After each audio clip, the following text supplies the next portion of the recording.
had he seen? What had he seen? Have you ever thought about that? What was it that Jesus saw? I believe it was the judgment for our sin, the separation from God the Father. That the Bible tells us that God cannot look upon sin, right? We know that when Jesus was on the cross, what does he cry out? My God, why have you forsaken me? God the Father turned his face from his one and only Son so that he could turn his face towards you and I and make more sons and daughters. Jesus is praying in verse 36, Abba, Daddy, all things are possible for you. Remove this cup from me. He calls God Abba, Daddy. It's one of the most, intimate terms, right?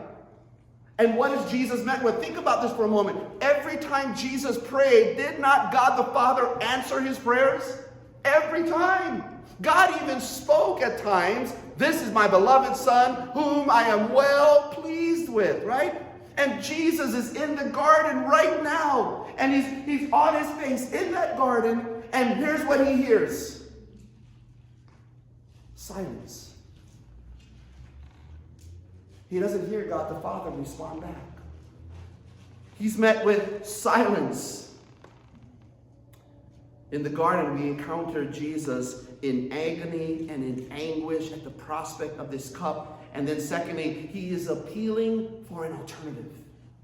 He's appealing for an alternative in verse 36. And you see, up to this point, he has enjoyed, like I said, intimacy with God the Father like none other, right? He would leave the disciples and go to Mount Olives at times and spend time with the Father. He would get up before the sun rose and had intimate moments in prayer with God the Father. He would leave the disciples at times to have this one-on-one. The Father had always radiated with openness to him. And like I said, sometimes even affirming him publicly, right?